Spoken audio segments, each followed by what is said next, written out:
금강산매경 북량 실력 임명 일서품. 이와 같이 나는 들었다. 한때 부처님께서 왕사성 기사굴산 안에서 금비구의 무리 1만 명과 함께 계셨다. 이들은 모두 아란도를 얻었으니 그 이름은 사리불, 대목국년, 수보리 등으로서 이와 같은 많은 아란들이었다. 또한 보살 마하살이 2000명이 함께 계셨으니 그 이름은 해탈보살, 시망보살, 무주보살 등으로서 이와 같은 보살들이었다. 다시 장자 8명도 함께 계셨으니 그 이름은 범행장자, 대범행장자, 수제장자 등으로서 이와 같은 장자들이었다. 또한 하늘 용야차, 건달바, 아수라, 가로라, 긴나라, 마우라가의 사람들이 듯 아닌 듯한 60만억 무리가 있었다. 그때 세존께서는 대중들에게 둘러싸여 일체 대중을 위하여 대승경전을 말씀하셨으니 일미진실 무상무생 결정실제 봉각이행이라 표현하셨다. 만일 이 경전을 듣거나 내 구절의 개송만을 받아지녀도 이 사람은 곧 부처님의 지혜의 경지에 들어가서 방편으로 중생을 교화할 수 있을 것이며 일체 중생을 위한 위대한 선지식이 되리라.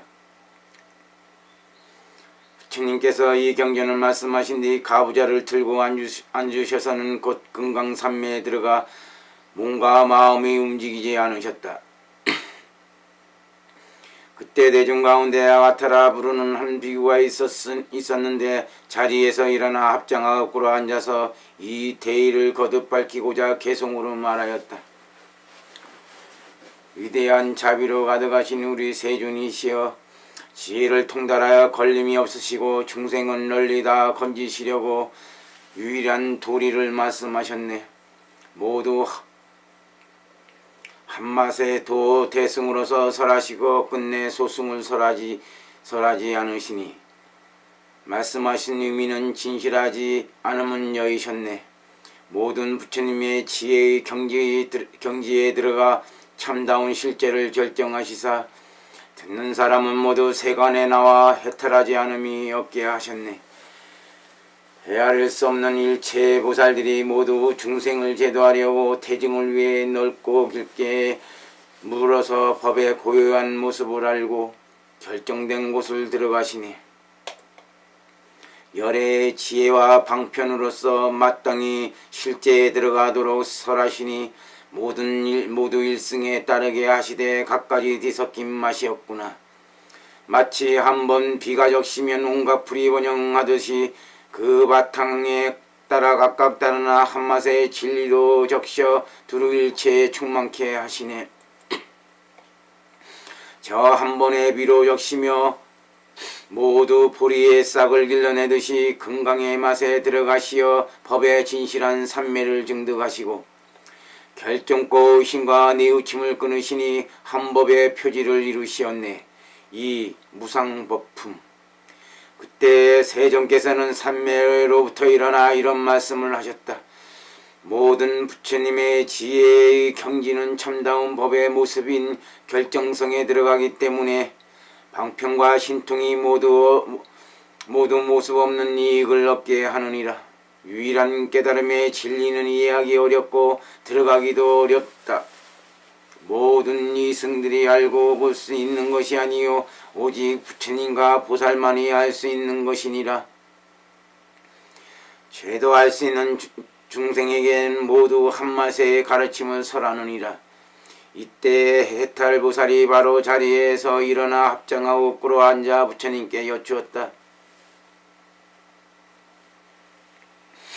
세존이시여, 만일 부처님께서 열반에 드신 뒤에 정법이 세상에서 사라지고 상법이 이 세상에 머무르는 어지러운 시대에 사는 오탁의 중생들은 가지가지의 악업이 많아 상계를 윤회하며 벗어날 데가 없을 것입니다. 바라옵건대 부처님께서는 자비로 후에 중생을 위해 한맛의 결정적인 진실을 설하셔서 저 중생들에게 함께 해탈하도록 하여 주십시오. 부처님께서 말씀하셨다. 선남자야, 그대는 내가 세상에 나온 원인을 물어서 중생을 교화하고자 하며 저 중생들이 세상에 나온 결과를 얻게 할 수 있다. 이 오직 하나뿐인 중대한 일은 헤아릴 수 없으니 위대한 사랑과 연민 때문이니라. 내가 만일 말하지 않는다면 즉시 인색함과 탐욕이 떨어지니 너희들은 한마음으로 자세히 들어라. 너희들을 위해 설하리라. 선남자야,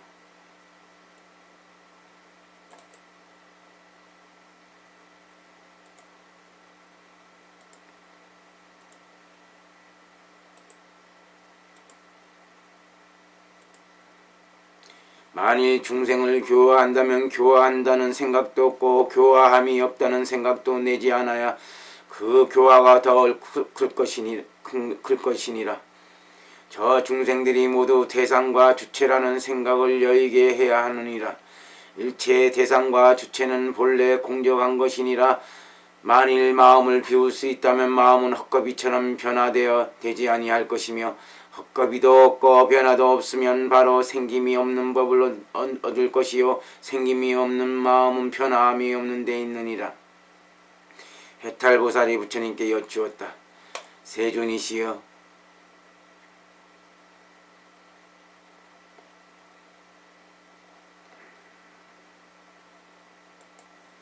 중생의 마음의 바탕은 본래 공적합니다. 그 공적한 마음의 주체는 아무런 색깔이나 모양이 없는데 어떻게 닦아서 본래 공적한 마음을 얻을 수 있겠습니까? 원하옵건대 부처님께서는 자비로서 저희들을 위하여 말씀하여 주십시오. 부처님께서 말씀하셨다. 보살이여, 일체의 마음의 모습은 본래 근본이 없으며 본래 근본이 없는 곳은 공적하여 생김이 없느니라. 만일 마음에 생김이 없으면 바로 공적함에 들어가니 공적한 마음의 경지에서 바로 마음의 공함을 얻느니라. 선남자야, 모습이 없는 마음에는 대상도 없고 주체도 없나니 일체의 법의 모습도 이와 같으니라. 해탈보살이 부처님께 여쭈었다.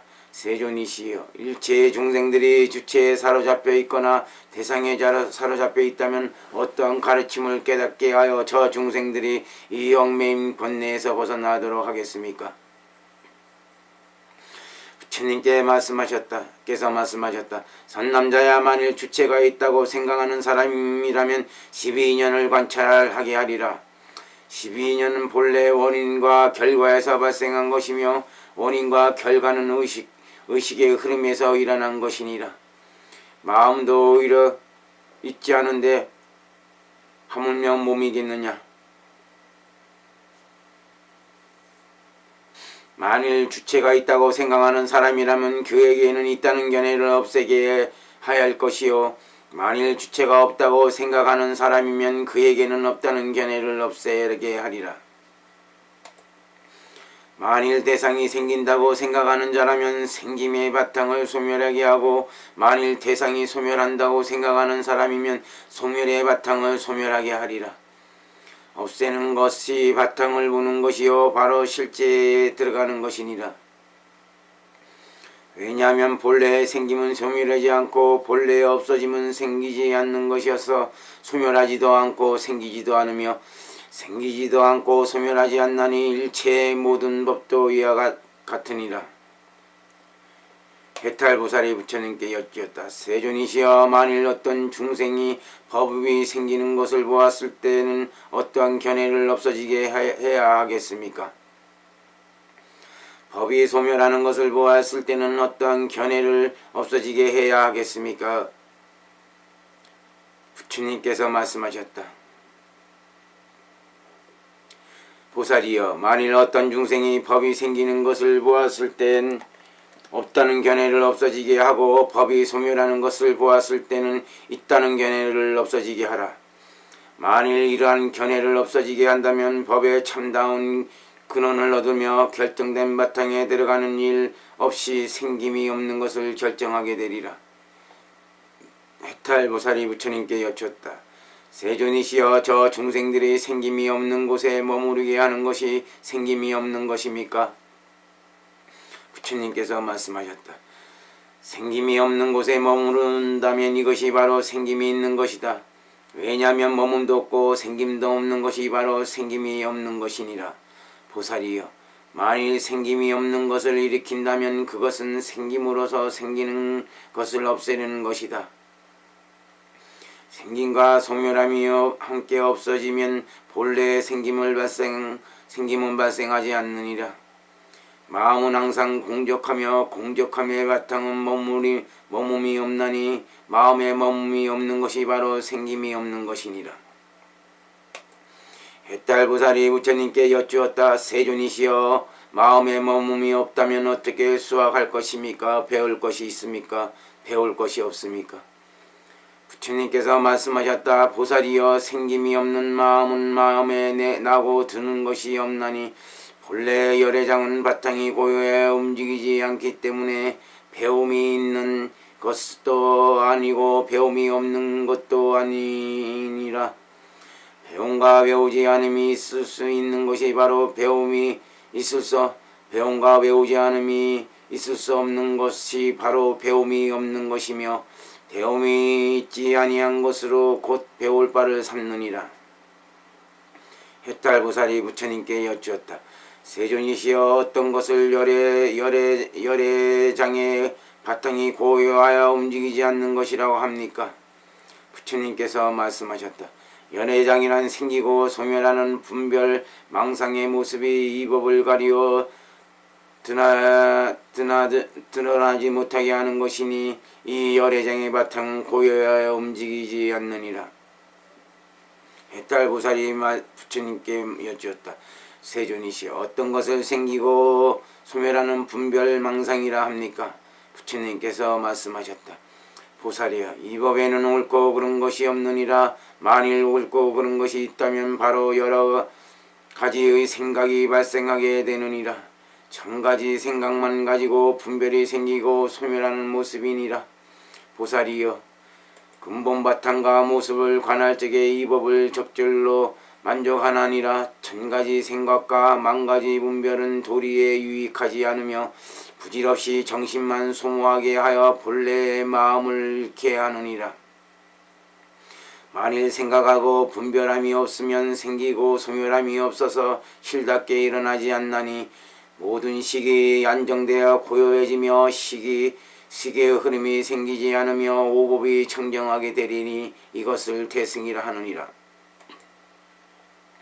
보살이여, 오법이 청정한 데 들어가게 되면 마음에는 바로 명령됨이 없어지느니라. 만일 명령됨이 없어지면 열애 스스로 깨달은 성스러운 지혜 경지에 들어가는 것이라. 지혜 경지에 들어가면 일체가 본래부터 생김이 없다는 것을 잘 알게 되며 본래 생김이 없는 것을 알면 망년된 생각이 없어지느니라. 해탈보살이 부처님께 여쭈었다. 세존이시여, 망령된 생각이 없다는 것은 마땅히 그치고 쉬어야 할 것이 없다는 것입니까? 부처님께서 말씀하셨다. 보살이여, 망령된 생각은 본래 생기는 것이 아니기에 쉬어야 할 망령이 없느니라. 마음의 주체적인 마음이 없음을 알면 그쳐야 할 마음이 없으므로 분별함이 없으며 현재의 의식이 생기지 않으며 그쳐야 할 생김도 없나니 이것이 바로 그침이 없는 것이요 또한 그침이 없는 것도 아니니라. 왜냐하면 그침이면서도 그칠 것이 없기 때문이니라.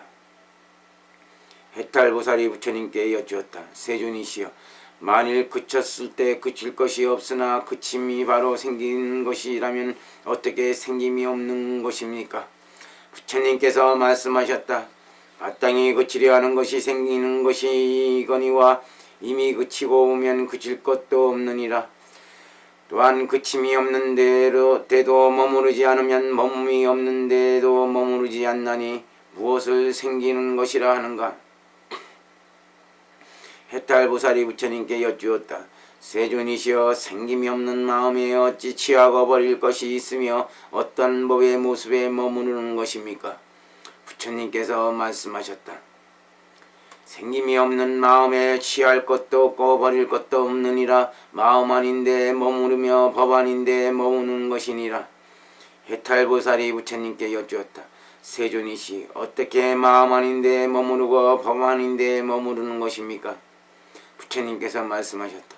마음에 한 생각도 내지 않는 것이 마음 아닌데 머무르는 것이요 법에 한 생각도 내지 않는 것이 법 아닌 것에 머무르는 것이니라.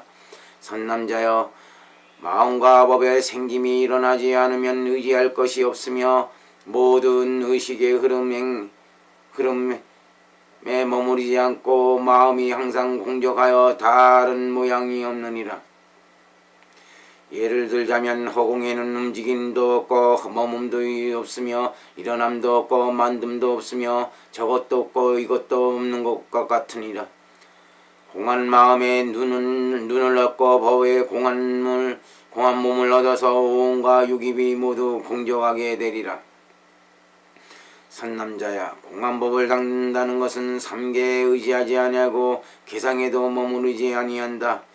정정하여 생각이 없으며 끌어안을 것도 없고 놓아버릴 것도 없으며 마땅히 금강과 같아서 산보를 부수어버리지 아니하며 마음을 비워서 움직이지 아니하지만 육바라미를 갖추고 있느니라. 해탈보살이 부처님께 여쭈었다. 세존이시여 육바라밀은 모두 모습을 지니고 있거늘 모습을 지니고 있는 법에 세간을 벗어날 수 있겠습니까? 부처님께서 말씀하셨다. 선남자야 내가 설명한 육바라밀이란 모습이 없고 만듦이 없는 것이니라. 까닭이 무엇인가? 만일 사람이 욕심을 여인 경계에 들어가면 마음이 항상 청정하며 진실하게 왕편을 말하여 본각의 이익을 남들을 이롭게 하나니 이것이 보시바람이니라. 의지와 생각이 견고하여 마음에 항상 몸이 없고 청정하여 물듦이 없으며 상계에 집착하지 않나니 이것이 지계의 바람이니라. 공한 법을 닦아 번뇌를 끊어서 일체의 존재에 의지하지 아니하고 삼업을 청정하게 하여 몸과 마음에 머무르지 않으면 이것이 인욕바람이니라. 이름과 수요를 멀리 여의고 공과 유의 견해를 끊어서 깊이 오음이 공함에 들어가면 이것이 정진바람이니라. 공적함도 없고 함께 여의고 일체의 공함에도 머무르지 아니하며 마음이 몸 없는 데 있으나 크게 공함에 머무르지 아니하면 이것이 선정바람이니라.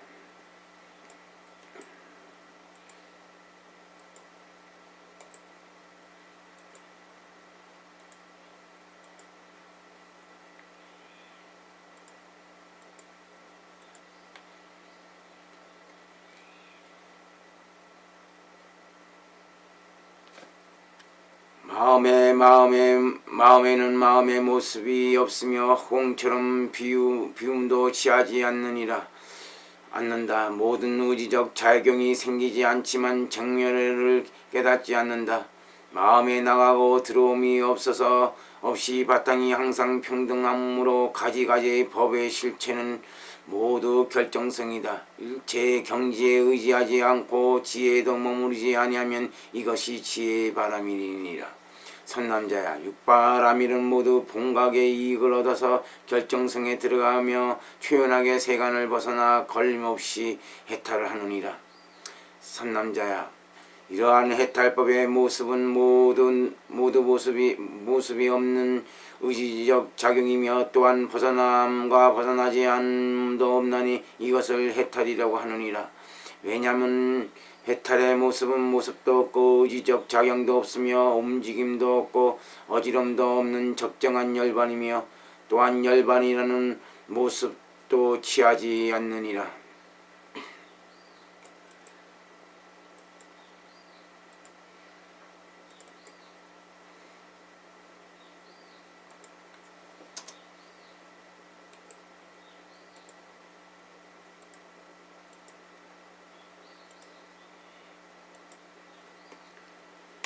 해탈보살이 이런 말씀을 듣고 마음으로 크게 기뻐하여 일지 없던 가르침을 얻어 생각하고 그 뜻을 펼치고자 개송으로 말하였다.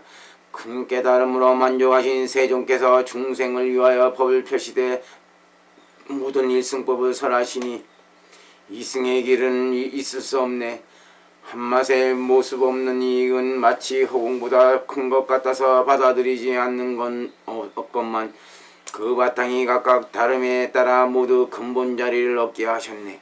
저처럼 객체와 주체를 여의어 하나의 법으로 이루어진 바 일체 존재의 각고 다른 행위는 모두 본각의 이익을 얻어서 두 가지 모습의 견해 끊게 하셨네. 적정한 열반 또한 깨달음을 취하는 데 머물지 않고 결정적인 경지에 들어가니 모습도 없고 의지적 작용도 없네.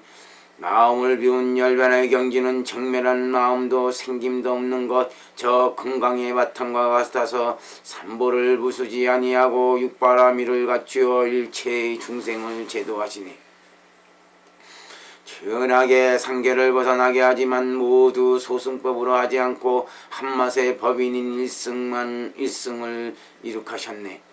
그때 대중들이 이 뜻을 설하는 것을 듣고 크게 기뻐하며 대상과 주체라는 생각을 여의고 공하여 모습 없는 경지에 들어가니 광대하고 광활하였으며 모두 결정성을 얻어서 오염된 번뇌를 남김없이 끊어버렸다. 3. 무생행품. 그때 심왕보살은 부처님의 설법이 상계 밖으로 벗어나 헤아릴 수 없는 것임을 듣고 자리에서 일어나 손을 모아 합장하고 개송으로 여쭈었다. 열애께서 말씀하신 뜻은 세간에 벗어나 아무런 모습이 없고 일체의 중생들이 다 번뇌가 끝나게 하셨네. 결박을 끊고 대상과 주체를 비우게 되면 이것이 바로 생김없는 것, 생김이 있을 수 없네. 어떻게 생김이 없는 법인을 얻을 수 있겠습니까? 그때 부처님께서 신보왕에게 말씀하셨다. 선남자야, 생김이 없는 법의 가르침은 본래 생김이 없는 것이다. 모든 의식의 흐름은 생김이 없는 것이면서도 생김이 없는 의식의 흐름 아니니라. 생김이 없는 법이 얻었다면 곧 허망한 것이니라. 심왕보살이 부처님께 다시 여쭈었다.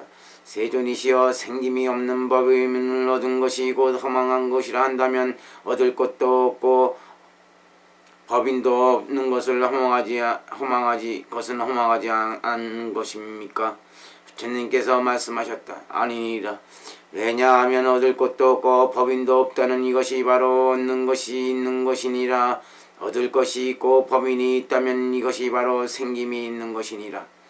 얻는다는 데서 생김을 지니게 되며 얻게 되는 법을 지님으로 아울러 허망하게 되느니라.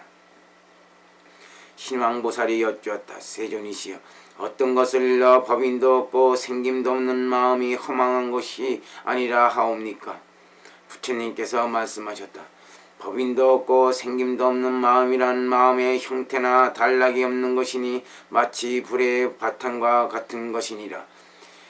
불은 비록 나무 속에 있지만 그것은 결정된 바가 없는 바탕에 있는 것이므로 단지 이름만 있을 뿐이요 바탕은 얻어질 수 없는 것이니라. 이치를 드러내기 위하여 설명을 빌려서 이름으로 삼았지만 이름도 얻을 수 없듯이 마음의 모양도 그러하니라. 그 있는 데를 볼 수가 없는 것이니 마음이 이러한 것인 줄 알면 이것이 바로 생김이 없는 마음이니라. 선남자야, 이 마음의 바탕과 모습은 또한 아마락이라 과일과 같아서 본래 스스로 생긴 것도 아니요 다른 것을 따라서 생긴 것도 아니며 함께 생긴 것도 아니요 원인에서 생긴 것도 아니고 생김이 없는 것도 아니니라. 왜냐하면 끊임없이 새 것과 옛 것이 교체하는 것에서 연유하기 때문이다. 인연으로 일어나지만 생기는 것이 아니며 인연으로 사라지면 소멸하여지는 것은 아니니 숨고 나타나는 것은 형상이 없는 것이니라. 근본적인 이치에는 정멸하여 있을 수 없는 곳에 있으며 머무르는 것도 올 수 없나니 결정성이기 때문이니라. 이 결정된 바탕은 또한 동일한 것도 아니며 다른 것도 아니며 아주 없어지는 것도 아니며 늘 있는 것도 아니니라.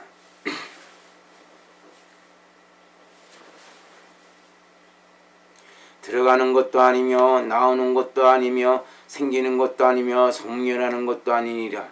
모두 네 가지의 비방을 여의었고 말의 길이 끊어졌나니 생김이 없는 마음의 바탕도 또한 이와 같으니라. 무엇이 생긴과 생기지 않은 법인이 있음을 법인이 배분이 없음이라 말하는가.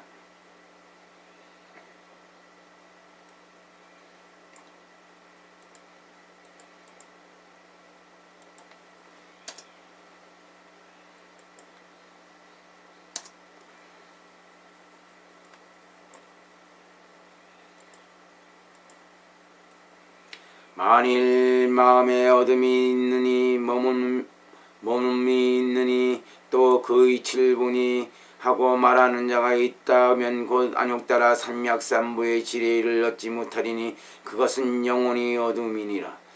마음의 바탕은 요별하는 자기 마음 바탕이 이와 같아 바탕 또한 이와 같이 생김도 없고 행함이 없음을 아느니라.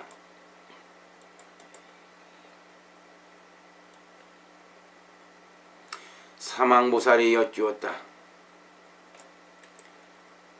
세존이시여, 만일 마음은 본래 행함에서 생기는 것이 아닐 것 같으면 모두 행함은 생김이 없을 것이며 행함을 일으키는 것도 생기지 않을 것이니 생기지도 않고 행함도 없는 것이 바로 생김이 없는 행함이라 하겠습니다. 부처님께서 말씀하셨다. 선남자야, 그대는 생각이 없는 이치로 생각이 없는 행함을 깨달았느냐? 시망보살이 여쭈었다. 아니옵니다. 왜냐하면 만일 생김이 없는 행이라면 바탕과 모습이 공적하여 볼 수도 없고 들을 수도 없으며 얻을 수도 없고 잊을 것도 없으며 말도 없고 해설도 없으며 아는 것도 없고 모습도 없으며 취할 것도 없고 버릴 것도 없는 것인데 어떻게 깨닫는다고 하겠습니까? 만일 깨달음을 얻는다고 한다면 쟁론이 되리니 다툴 것도 없고 논의할 것도 없는 것이 생김이 없는 행함이기 때문이다. 부처님께서 말씀하셔서 너는 안욕따라 삼맥삼보리를 얻었느냐?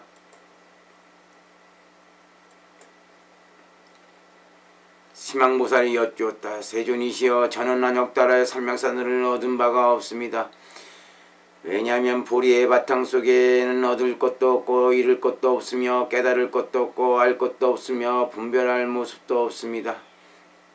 분별이 없는 속에서 청정한 바탕에 합의를 하나니 그 바탕은 아무것도 혼합되어 있지 않고 말씀과 해설이 있을 수 없습니다.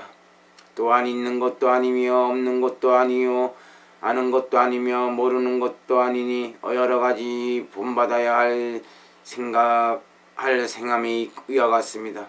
왜냐하면 일체의 본받아야 할 행함은 있는 것을 볼 수 없으며 결정성이기 때문에 근본적으로 얻느니 얻지 못하니 하는 것이 있을 수 없는데 어떻게 안욕따라 삼맥삼보를 얻는다고 하겠습니까? 부처님께서 말씀하셨다. 그러하니라 그대가 말한 것처럼 일체의 마음의 흐름은 모습이 없어 주체는 고요하며 하여 생김없는 것에 지나지 않느니라. 지니고 있는 가지가지의 식도 이와 같으니라. 왜냐하면 눈과 눈의 감각은 다 공적한 것이며 식도 공적하여 움직이거나 움직이지 않는 모습이 있을 수 없으며 안으로 삼수가 없으니 삼수가 정멸하느니라. 귀, 코, 혀, 마음, 몸, 마음 그리고 의식과 말라와 아래야 식도 역시 이와 같아서 모두 생기지 않는 정멸한 마음이며 생김이 없는 마음이니라. 만일 정멸한 마음을 일으키는 것을 일으키거나 생김없는 마음을 일으킨다면 이것은 생김이 있는 행함이요 생김이 없는 행함이 아니니라. 보살이여, 안으로 삼수와 삼행과 삼계를 일으키느니라. 만일 이미 정멸하여 마음을 내었더라도 일어나지 않으면 마음은 항상 정멸하여 성과도 없고 쓰임도 없으며 정멸의 모습도 깨닫지 못하고 또한 깨달음이 없는데 머무르지 않느니라. 머물 곳이 없는 데 있을 수 있지만 언제나 모습 없음을 지니면 삼수와 삼행과 상계가 없으니 모두 정멸하고 정정하여 머문도 없느니라. 삼매도 들어가지 아니하고 자선에도 머무르지 아니하니 생김도 없고 행함도 없느니라. 시망이 여쭈었다. 선은 능히 움직임을 섬수하여 가지가지와 헛개비와 어지러움을 안전시키고는 어찌하여 선이라 하지 않습니까? 부처님께서 말씀하셨다. 보살이여, 선은 움직임이 움직이지 않고 선이라 하지도 않는 것이 생김이 없는 선이니라.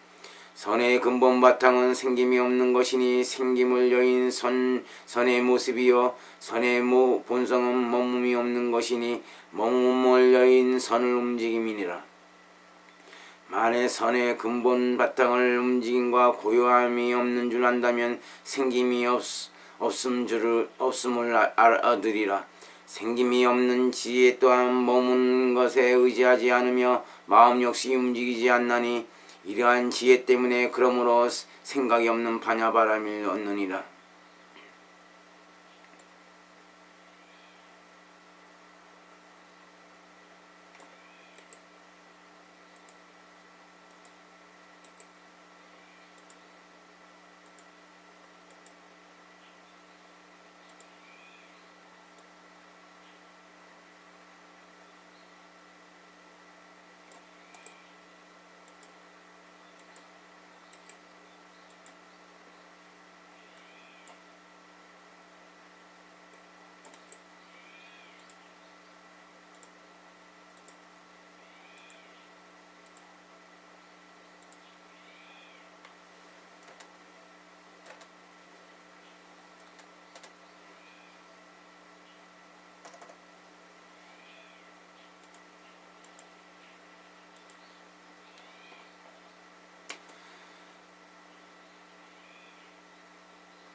시망보살이 여쭈었다. 세존이시여, 생김이 없는 지혜는 어디에 머무르지 않으므로 어디에서도 떠나지도 않습니다. 마음에 머물 곳이 없으며 처소가 없는데 마음을 머무르게 하여 머문도 없고 마음도 없습니다. 마음이 생김없이 머문, 이와 같이 머무는 마음이 바로 생김이 없는 머문입니다. 세존이시여, 마음에 생김이 없이 머무르는 것은 헤아려 생각할 수 없는 것이거늘 헤아려 생각할 수 없는 가운데서 말할 수 있습니까? 부처님께서 말씀하셔서 그러하니라 시망보살은 이런 말씀을 듣고 처음 있는 일이라 찬탄하면서 개성으로 여쭈었다. 근지에 원만하신 세존께서 생김없는 법을 널리 말씀하시니 일찍이 듣지 못한 말을 듣게 하시니 아직 설하지 않은 법이 이제 말씀하시네. 마치 깨끗한 단이슬이 때때로 한번 나타나듯이 만나기도 어렵고 헤아리기도 어려운데 듣는 건 역시 어두워라. 위없는 좋은 복전이요 최상의 미미한 약이라 널리 중생을 건지시려고 이제야 말씀을 펼치시었네.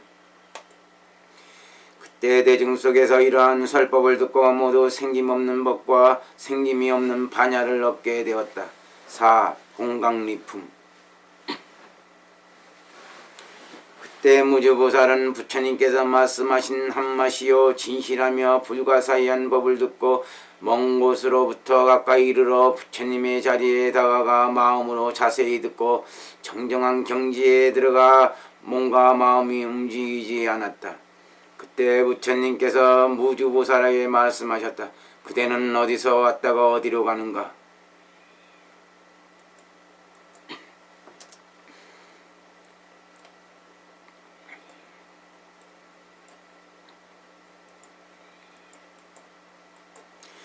무주보살이 여쭈었다. 세존이시여, 저는 근본 없는 데서 왔다가 이제 근본 없는 데로 돌아갑니다. 부처님께서 말씀하셨다. 너는 본래 온 곳도 없으니 이제 갈 곳도 없느니라. 그대가 얻은 본각의 이익은 헤아려 측량할 수 없는 것이니라. 이것이 위대한 보살마살이니라. 그리고 바로 큰 광명을 오셔 대천세계를 두루 비추시며 개송으로 말씀하셨다.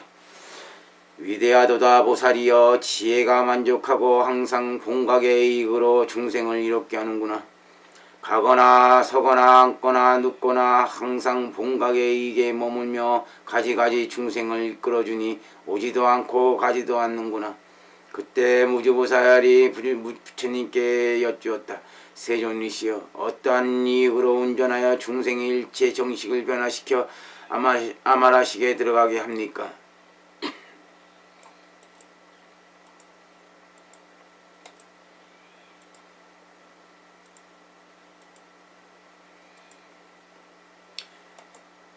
부처님께서 말씀하셨다. 모든 부처님께서는 항상 순이란 깨달음으로 여러가지 식을 변화시켜 아마라식에 들어가게 하느니라. 왜냐하면 일체 중생의 본각은 항상 순이란 깨달음으로 가지가지의 중생을 깨우치며 저 중생들이 모두 본각을 얻어서 가지가지의 정식들이 공적하여 생김이 없는 줄을 깨우치게 하느니라. 왜냐하면 결정된 근본 바탕은 본래 움직임이 있을 수 없기 때문이니라. 무주보살이 여쭈었다. 일체의 식은 모두 경계로 말미암아 생기는 것인데 어떻게 움직이지 않습니까? 부처님께서 말씀하셨다. 일체의 경계는 본래 공하며 일체의 식도 본래 공함으로 공은 연고가 없는 바탕이니라. 어떠한 인연으로 일어나는가? 무주보살이 여쭈었다. 일체의 경계가 공하다면 어떻게 볼 수 있습니까? 부처님께서 말씀하셨다. 보게 되면 망상이 되느니라. 왜냐하면 일체의 존재는 생김도 없고 형상도 없어서 본래 스스로 이름하지 않는 것이니 모두가 공적하며 일체의 법의 모습도 이러하며 일체의 중생의 몸도 또한 이와 같으니라. 몸도 오히려 존재하지 않고는 어떻게 볼 수 있을 것인가? 무주보살이 여쭈었다. 일체의 경계가 공하고 일체의 몸이 공하며 일체의 식이 공하고 깨달음 역시 공하겠습니다. 부처님께서 말씀하셨다. 순이란 깨달음이란 무너뜨릴 수 없고 부술 수도 없나니 결정성이기 때문이라. 공한 것도 아니요 공하지 않는 것도 아니며 공하면서 공하지 않는 것도 아니니라. 무주보살이 여쭈었다. 가지가지의 경계도 그러하여 공의 모습도 아니며 공의 모습 아닌 것도 아니겠습니다. 부처님께서 말씀하셨다. 그러하니라. 저 경계라 할 수 있는 것은 바탕이 본래 결정되어 있지만 결정된 바탕에 근본 처소가 있을 수 있는 것이 아니니라. 무주보살이 여쭈었다. 깨달음도 이와 같아서 처소가 없겠습니다. 부처님께서 말씀하셨다. 그러하니라. 깨달음은 처소가 없기 때문에 청정하나니 청정함으로 깨달음이 없느니라. 사물에 처소가 없기 때문에 청정하니 청정함으로 물질이라 할 것도 없느니라. 무주보살이 여쭈었다. 마음과 안식, 눈의 분별도 이와 같아서 헤아릴 수 없겠습니다. 부처님께서 말씀하셨다. 마음과 안식도 이와 같아서 헤아릴 수가 없느니라. 왜냐하면 물질은 본래 처소가 없으므로 청정하여 이름할 것이 없으며 안으로 들어가는 것이 아니니라. 눈은 본래 처소가 없고 청정하여 보이는 것이 없으므로 밖으로 나가는 것도 아니니라. 마음은 본래 처소가 없고 청정하여 그침이 없으므로 늘어날 곳이 없느니라. 식은 처소가 없고 청정하여 움직임이 없으므로 인연의 차별이 있을 수 없느니라. 바탕은 모두 공적하며 바탕은 깨달을 수 없나니 법칙을 깨닫는 것으로 깨달음을 삼기 때문이니라. 선남자야, 깨달음 없는 여러가지 식을 깨우쳐 알면 근본으로 들어가느니라. 왜냐하면 금강석 같은 지혜의 경지에서는 해탈의 길이 끊어졌으며 완전하게 끊어지면 머금이 없는 경지에 들어가 나오고 들어가는 것이 없느니라. 마음은 소재처가 없는 결정성의 경지에 있으며 그 경지는 청정하기가 맑은 유리와 같고 바탕은 항상 평등한 하기가 저 대지와 같으며 깨달아 미묘한 관천은 지혜의 햇빛과 같고 이로움을 성취하고 본각을 얻는 것은 위대한 진리의 비와 같으니라. 이 지혜에 들어간 자는 부처님이 지혜의 경지에 들어간 것이며 지혜의 경지에 들어간 자는 가지가지의 식이 발생하지 않느니라. 무주보살이 여쭈었다. 세존께서 말씀하신 순이란 깨달음의 성스러운 힘과 네 가지 큰 지혜의 경지는 바로 일체 중생의 본각의 이익이 되겠습니다. 왜냐하면 일체의 중생은 바로 이 몸속에서 본래 만족하기 때문입니다. 부처님께서 말씀하셨다. 그러하니라. 왜냐하면 일체의 중생은 본래부터 원내가 없으며 가지가지 착함과 이익이 근본이지만 지금은 욕심의 가시를 지니고 있으므로 아직 항복시키지 못한 것이니라. 무주보살이 여쭈었다. 만일 어떤 중생이 아직 본관의 이익을 얻지 못하고 오히려 번뇌를 케어 모으고 있다면 극복하기 어려운 그것들을 어떻게 항복시켜야 하겠습니까? 부처님께서 말씀하셨다. 혹 번뇌를 쌓거나 혹 홀로 행하되 대상을 분별하거나 번뇌를 물더라도 그 정신들을 돌려 공한 동굴에 머물게 하며 조복하기 어려운 것을 항복시키게 될 것이요. 마군의 속박에서 벗어난 초연이 명백하게 드러난 경지에 앉아 식음이 완전한 열반에 들게 되느니라. 무주보살이 여쭈었다. 마음으로 열반을 얻으면 홀로 뛰어나 필적할 것이 없어 항상 열반에 머무르게 되리니 그것을 마땅히 해탈이라고 합니다. 부처님께서 말씀하셨다. 항상 열반에 머무르면 이것은 열반의 올감이라. 왜냐하면 열반인 바로 본각이 이기며 이로운 본각이 본래 열반이요 열반의 깨달음의 성분이 바로 본각의 성분이기 때문이니라. 깨달음의 바탕은 다른 것이 아니므로 열반도 다름이 없다. 깨달음은 본래 생김이 없으므로 열반도 생김이 없다.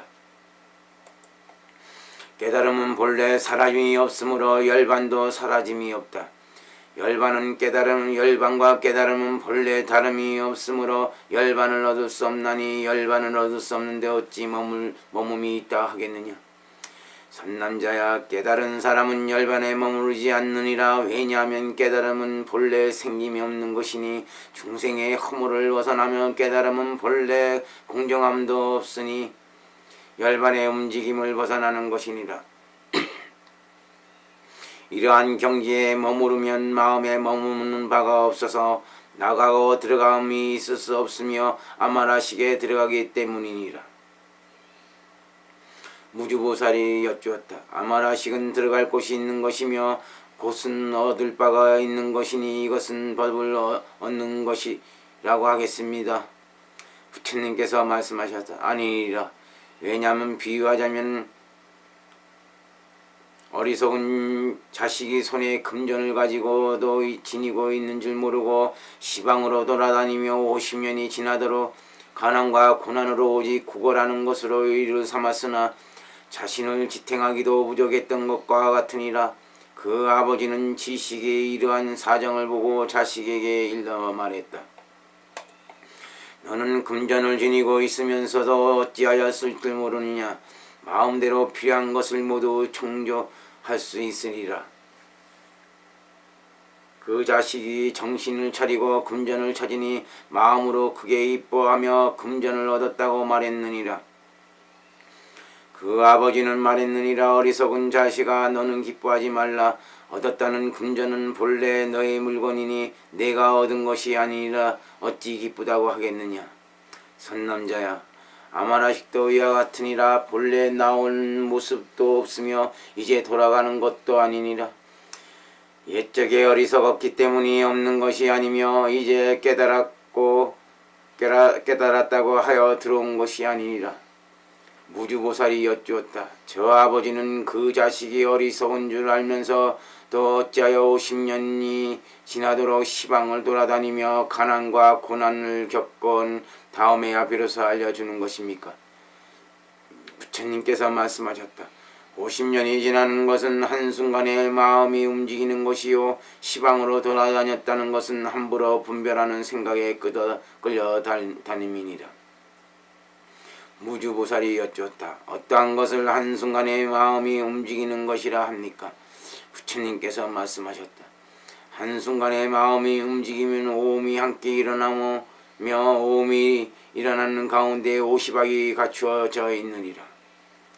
무주보살이 여쭈었다. 함부로 분별하며 끌려다니며 시방을 돌아다니고 한순간에 마음이 일어나 때 오시박을 갖추게 되는데 어떻게 저 중생이 한순간에 마음도 일으키지 않도록 하겠습니까? 부처님께서 말씀하셨다. 저 중생들로 하여금 심신을 가라앉혀 금강같은 경지에 머물게 하고 마음이 고요하여 일어남이 없게 하며 마음은 항상 무사태평하게 하며 바로 한순간에 마음도 일어남이 없느니라. 무주보살이 여쭈었다. 불과사의하옵니다. 깨달음의 생각이 일어나지 않고 그 마음이 무사태평하면 바로 본각이익입니다. 그 이익은 움직임이 없지만 항상 있어서 없는 것이 아니며 없는 것이 아니라는 것도 있을 수 없으며 깨닫지 않는다는 것이 없지 않으며 깨달음이 없는 것을 깨달아 알면 그것은 본래의 이익이요 본각입니다. 깨달음이란 청정하고 물듦이 없어서 변이하지 않고 결정성이기 때문에 하야하려 측량할 수 없습니다. 부처님께서 말씀하셨다. 그러하니라. 무주보살이 이 말씀을 듣고 처음 있는 일이라 느껴 개송으로 여쭈었다. 세존이시여 크게 깨달으신 세존이시여 중생에게 생각 없는 법 설하시니 생각도 없고 생김도 없는 마음이며 마음이여 그 마음 항상 생겨서 소멸하지 않는구나. 순이란 깨달음은 본각의 이까지 본각을 이롭게 하는 것은 마치 저 금전을 얻은 것 같아서 얻는 것이 곧 얻을 것이 아니어라. 그때 대중들은 이 말씀을 듣고 모두 본각의 이익인 지혜바라미를 얻었다. 오 입실제품. 이에 열애께서 이와 같은 말씀을 하셨다. 모든 보살들은 본각의 이익에 깊이 들어가야 중생을 제도할 수 있느니라. 만일 후세 때 아닌 때에 진여에 상하여 법을 설하면 시기와 이익을 함께하기 어려우므로 혹은 순조롭게 말하고 혹은 거스릴리게 설법하되 동일한 것이 아니요 다른 것도 아니게 진여에 상하여 설하느니라. 모든 망정과 지견을 이끌어 일체의 바다에 흘러 들어가게 하며 제도받을 수 있는 중생들로 하여금 헛된 바람에 휩쓸리지 않게 하며 모두 저들로 하여금 한맛의 신비로운 젖을 발하도록 할 뿐이니라. 세간은 세간이 아니며 머무는 처소가 아니니 5가지 공에 나아가고 들어가고 가되 취하고 버림이 있을 수 없느니라. 왜냐하면 모든 법에 공한 모습과 바탕은 있는 것도 없는 것도 아니요 없는 것도 없지 않는 것도 아니니라. 없는 것도 아니요 있는 것도 아니므로 결정된 바탕이 없나니 있다는 것에도 없다는 것에도 머무르지 않기 때문이니라. 저 있다 없다 분별하는 법문화 성인의 지혜로는 측량할 수 있는 것이 아니니라. 모든 보살들이 만일 이익을 알 것 같으면 바로 보리를 얻으리라.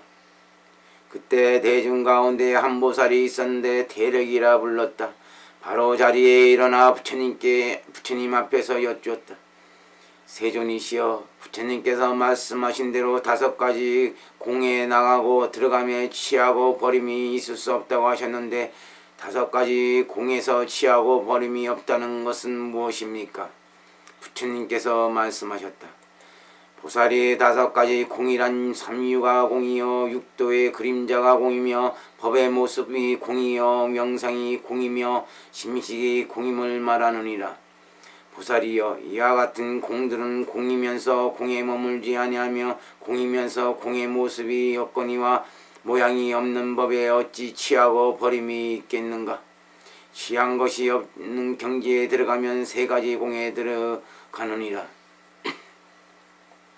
대력보살이 여쭈었다. 어떠한 것이 세 가지 공입니까? 부처님께서 말씀하셨다. 세 가지 공이란 공의 모습도 공하며 공이 공하다는 것도 공하며 그 공해진 것도 공한 것을 말하느니라. 이와 같은 공들은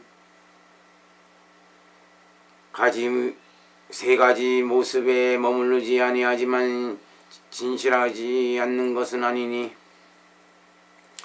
문자와 언어의 길이 끊어져 헤아릴 수 없느니라. 대력보살이 여쭈었다. 진실은 없는 것이 아님이라면 이것은 무슨 바탕이 있는 것이어야 합니까?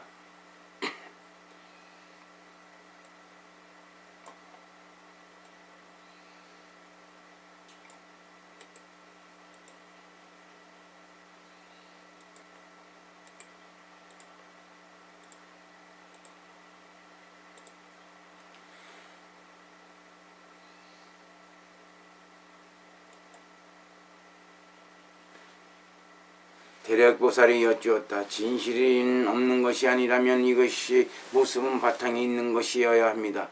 부처님께서 말씀하시다. 없는 것은 없는 것에 머무르지 아니하고 있는 것은 있는 것에 머무르지 않으니 없는 것도 아니고 있는 것도 아니다. 있는 것이 아닌 법은 아니라고 하면 없는 것에 머무르는 것이다. 없는 것이 아닌 모습은 아니라고 하면 이는 있는 것에 머무르는 것이니 있고 없는 것으로서 이치를 드러낼 수가 없는 것이니라. 보살이여 이름과 뜻이 없는 보살은 헤아릴 수가 없느니라. 왜냐하면 이름 없는 이름이라 하여 이름 없는 것이 아니며 뜻없는 뜻이라 하여 뜻이 없는 것도 아니기 때문이니라. 대력보살이 여쭈었다. 이와 같은 이름과 뜻은 진실하고 여여한 모습이며 여여하게 오는 여여한 모습이다. 그 여여함은 여여함에 머무르지 아니하며 여여함에는 여여함의 모습이 없습니다. 모습에는 여여함이 없기 때문에 여여하게 오지 않는 것이 없으며 중생의 마음의 모습도 또한 여여하게 오는 것이니 중생의 마음에는 마땅히 특별한 경지가 없습니다. 부처님께서 말씀하셨다. 그러하니라 중생의 마음은 진실로 별 다른 경계가 없느니라. 왜냐하면 마음은 본래 청정하기 때문이며 이치는 더러움이 없기 때문이니라. 다만 티끌에 물들었기에 상계라 이름하며 상계의 마음을 별다른 경계라 이름하느니라. 이 경계는 허망한 것이며 마음의 변화를 따라 생긴 것이니 마음에 허망이 없는 것 같으며 특별한 경계도 없는 것이니라.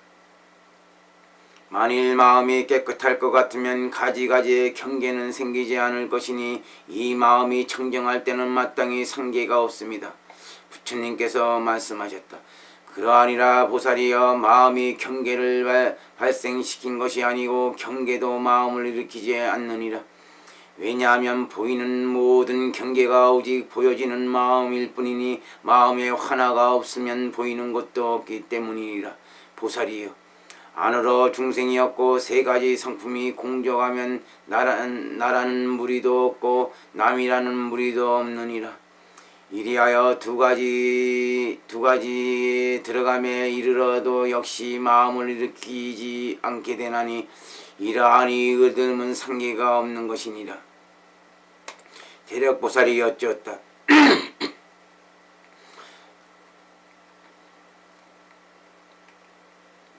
어떤 것이 두 가지에 들어가면서 마음을 일으키지 않는 것입니까? 마음은 본래 생기지 않는 것인데 어떻게 들어간다고 말씀하십니까? 부처님께서 말씀하셨다. 두 가지 들어감이란 첫째는 이치로 들어가며 둘째는 행함으로 들어가는 것이니라. 이치로 들어간다는 것은 중생은 참된 바탕과 다르지 않지만 하나도 아니요 같은 것도 아니니라. 다만 번뇌에 가려 있을 뿐이며 가지도 않고 오지도 않는 것임을 깊이 믿는 것이니라. 마음을 깨우침의 관법에 집중하되 불성을 잘 관찰하여 있는 것도 아니요 없는 것도 아니며 자신도 없고 다른 이도 없으며 범부와 성인이 둘이 아닌 금강 같은 마음의 경지에 굳게 머물러 이동하지 아니하며 적정하여 인위적인 조작이 없고 분별함이 없으면 이것을 이치에 들어간 것이라고 부르는 것이니라.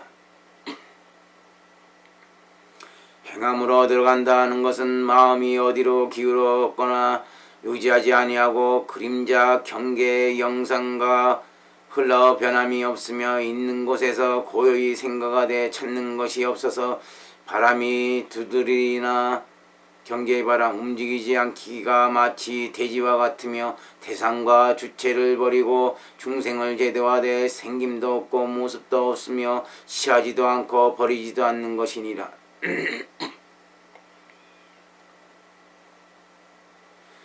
보살이여 마음에는 나가고 들어옴이 없고 나가고 들어오는 것이 없는 마음은 들어오되 들어오지 않는 것이므로 들어오는 것이라 부르니라. 보살이여 이와 같이 법에 들어가되 법의 모습은 공하지 아니하며 공하지 않는 법이지만 헛되이 버리지 않느니라. 왜냐하면 없는 것이 아닌 법은 공덕을 갖추고 있으며 마음도 아니요 그림자도 아니며 법이 법 그대로가 청정하기 때문이라. 대력보살이 여쭈었다. 어찌하여 마음도 아니요 그림자도 아니면 법이가 청정하다 합니까? 부처님께서 말씀하셨다. 공하고 여여한 법은 심식의 법이 아니요 마음의 불임이 소유한 법도 아니니라. 공한 모습의 법도 아니며 물질적 모습의 법도 아니니라. 마음의 유의와 서로 응하지 않는 법도 아니며 마음의 무의와 서로 응하는 법도 아니니라. 드러난 그림자도 아니며 어떠한 형상으로 드러내어 보이는 것도 아니니라. 자성도 아니며 차별도 아니며 이름도 아니며 모습도 아니요 뜻도 아니니라. 왜냐하면 뜻에는 여여함이 없기 때문에 여여함이 없는 법 또한 없는 것이요 여여함이 없는 것이며 여여함이 없는 것도 있을 수 없으며 그렇다고 여여함이 없는 법이 있다는 것도 아니니라. 왜냐하면 근본이 진 법은 이치도 아니며 근본도 아니며 모든 책론을 떠나 그 모습을 볼 수 없기 때문이니라. 보살이여 이와 같이 청정한 법은 생기되 생김이 있는 법으로 생기는 것도 아니요 없어지되 없어지는 법으로 없어지는 것도 아니니라. 대력보살이 여쭈었다. 불가사의합니다. 이와 같은 법의 모습은 무엇이 합하여 이루어진 것도 아니요 홀로 이루어진 것도 아닙니다. 굴레를 메울 수도 없고 무엇과 짝지을 수도 없으며 모이는 것도 아니고 흩어지는 것도 아니며 생기는 것도 아니요 없어지는 것도 아니며 또한 온 모양이나 나가는 모양이 없으니 참으로 불가사의합니다. 부처님께서 말씀하셨어. 그러하니라. 불가사의하고도 불가사의하느니라. 마음과 마음도 역시 그러하니라. 왜냐하면 여여함은 마음과 다르지 않나니 마음은 본래 여여하기 때문이니라. 중생의 물생은 하나도 아니요 다른 것도 아니니라. 중생의 바탕은 본래 생기고 없어짐이 없나니 생기고 없어지는 바탕은 그 바탕이 본래 열반이니라. 바탕과 모습이 본래 여여하며 여여함의 움직임이 없기 때문이니라. 일체의 법의 모습은 인연을 따르나 일어남이 없으며 일어나는 모습과 바탕은 여여하여며 여여함은 움직이는 바가 없는 것이니라. 인연의 바탕과 모습은 서로가 본래 공한 것이며 인연과 인연은 공하고 공한 것이어서 인연으로 일어날 수 없느니라. 일체의 연기법은 미혹한 마음과 망령된 견해이며 드러난 것은 본래 생김이 없는 것이니 인연의 근본은 없는 것이기 때문이니라. 마음은 법의 이치와 같아서 자체가 공하여 없는 것이니라. 저 공의 뜻등은 본래 머무르는 곳이 없건만은 부모의 마음은 망령되이 분별해서 보는 것과 같으니라. 여여의 모습은 본래 있고 없는 것 아니니라. 있다거나 없다거나 하는 모습은 오직 심신을 보이는 것일 뿐이니라. 보살이여 이러한 신법은 자체는 없는 것도 아니며 있는 것도 아니요 있는 것도 아니며 없는 것도 아니니라. 보살이여 없다느니 없지 않다느니 한 모습은 연설로 도달할 경지가 아니니라. 왜냐하면 진여의 법은 텅비어서 모습이 없나니 이승이 미칠 수 있는 경지가 아니기 때문이라.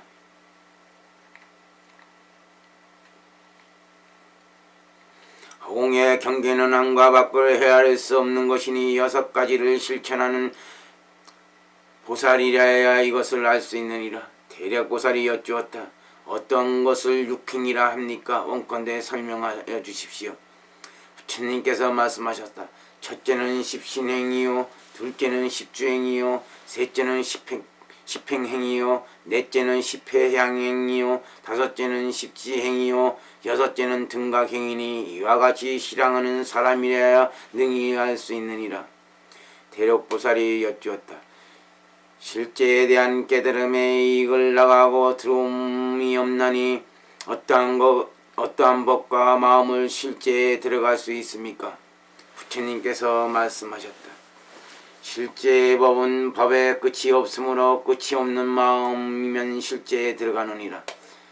대략보살이 여쭈었다. 끝없는 마음의 지혜는 그 지혜가 가히 없으며 가히 없는 마음은 마음의 자제함을 얻나니 자제로운 지혜랄 실제에 들어가게 될 것입니다. 그러나 저 범부들처럼 마음이 유약한 중생들은 그 마음에 헐떡거림이 많으리니 어떠한 법으로 다스려야 견고한 마음을 얻어 실제에 들어가게 하겠습니까? 부처님께서 말씀하셨다. 보살이여 저 마음이 헐떡거리는 자는 안과 밖에 번뇌로 끄달림에 따라서 흘러가 물방울이 모여 바다를 만드느니라. 커다란 바람이 파도를 치면 큰 용이 놀라 날뛰나니 그 놀라 날뛰는 마음 때문에 헐떡거림이 많게 되느니라. 보살이여 저 중생들로 하여금 셋을 보존하고 하나를 지키게 해서 열애선에 들어가게 하나니 선정 때문에 마음은 헐떡거림이 없어지느니라. 대략보살이 여쭈었다. 어떠한 것을 셋을 보존하고 하나를 지키게 해서 열애선에 들어간다고 하는 겁니까? 셋을 보존한다는 것은 3가지 해탈을 보존하는 것이요 하나를 지킨다는 것은 한마음의 진여를 지키는 것이니라. 열애선에 들어간다는 것은 이치로서 마음의 청정한 진여를 관찰하는 것이니 이와 같은 마음의 경지에 들어가는 것이 바로 실제에 들어가는 것이니라. 대략보살이 여쭈었다. 3가지 해탈법이란 어떤 일이며 이치로서 관찰하는 삼매는 어떠한 법을 따라서 들어갑니까? 부처님께서 말씀하셨다. 3가지 해탈이는 바로 허공해탈, 금강해탈, 반야해탈을 말하며 이치로 관찰한다는 것은 마음이 이치대로 청정하여 마음이 아니라고 할 수 있는 것이 없는 것이니라. 대략보살이 여쭈었다. 어떠한 것을 작용을 보존하는 것이라며 어떠한 것을 관찰한다고 합니까? 부처님께서 말씀하셨다. 마음과 현상이 둘이 아닌 것을 작용을 보존하는 것이라 부르고 안으로 행하고 밖으로 행함을 나가고 들어오는 것이 둘이 아니며 하나의 모습에 머무르지 않고 마음에 없고 이름이 없어서 동일하면서도 동일하지 않은 경지로 깨끗한 마음이 흘러들어가는 것을 관찰한다고 부르는 것이니라. 보살이 여쭈었다. 이러한 사람은 2가지 모습에 머무르지 않느니라. 비록 출가를 하지 않았으나 그렇다고 집에 있는 것에도 집착하지 않느니라. 비록 법복이 없고 바라제 목차를 갖추지 아니하였으며 포살에 들어가지 않는다 하더라도 자신의 마음은 인위적인 조작이 없이 저절로 편안하기 때문에 성인의 독가를 얻어서 이승에 머무르지 아니하고 보살도에 들어간 뒤에 마땅히 수행의 경지를 채워서 부처님의 깨달음을 이루게 되느니라. 대략보살이 여쭈었다. 불가사의합니다. 이러한 사람은 출가하지 않았지만 출가하지 않은 것도 아닙니다. 왜냐하면 열반의 저택에 들어가서 열의 옷을 입고 깨달음의 자리에 앉는 것이기 때문입니다. 이러한 사람은 사물이라 할지라도 마땅히 존경하고 공경하여야 하겠습니다. 부처님께서 말씀하셨다. 그러하니라. 왜냐하면 열반의 저택에 들어가서 마음은 상계를 뛰어넘었으며 열의 옷을 입고 법이 공한 곳에 들어갔으며 깨달음의 자리에 앉아서 정각의 바른 깨달음의 경지에 올라갔으니 이와 같은 사람은 마음으로 두 가지 나를 뛰어넘건을 어찌 하물며 사문이라 하여 존경하고 공경하지 않겠는가. 대력보살이 여쭈었다. 저와 같이 순이라는 경지와 공예받아 이승의 사람에게는 보이지 않겠습니다. 부처님께서 말씀하셨다. 그러하니라. 저 이승의 사람들은 삼매에 탐닉하여 삼매에 머물렀지만 저 공예바다엔 인순이란 경지에서 마치 술병을 얻어 침침하며 취하여 깨어나지 못하거나 수많은 시간을 보내고도 오히려 깨어나지 못하는 것과 같나니 술기운이 사라지고 나서야 비로소 깨어나며 바야흐로 이러한 행을 닦은 뒤에 불신을 얻게 되는 것이니라.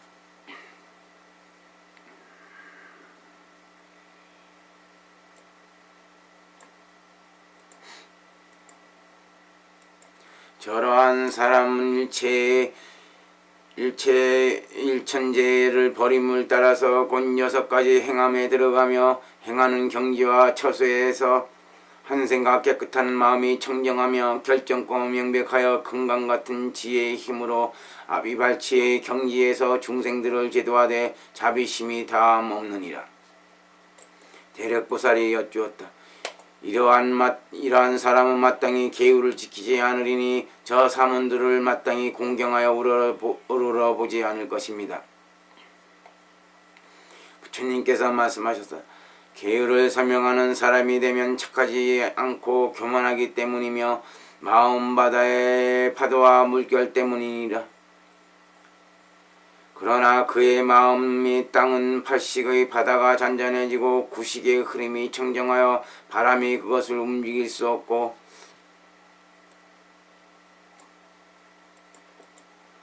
파도와 물결이 일어나지 않나니 계율의 근본 바탕은 공과 같아서 그것을 지키는 자는 도리어 미혹하여 없어지는 것이니라.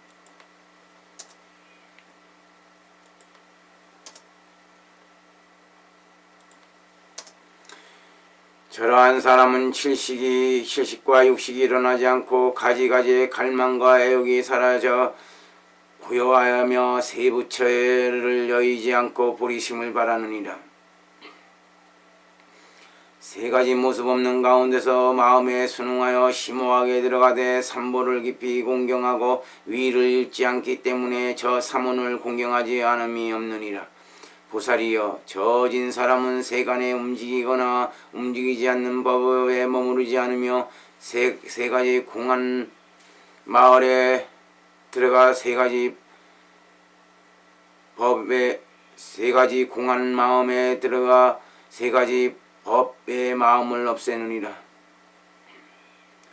세 가지 공한 마을에 들어가 세 가지 법의 마음을 없애느니라. 저진 사람은 과정만덕 부처님과 열애장 부처님과 형상 부처님 등 이러한 부처님의 처수에서 보리심을 바라여 3가지 청정한 계율에 들어가지만 그 모습에 머무르지 않고 상계의 마음을 없애버리되 공적한 경지에 거주하지 않으며 제도할 만한 중생을 버리지 않으려고 고르지 못한 땅 중생계에 들어갔으니 불가사의합니다.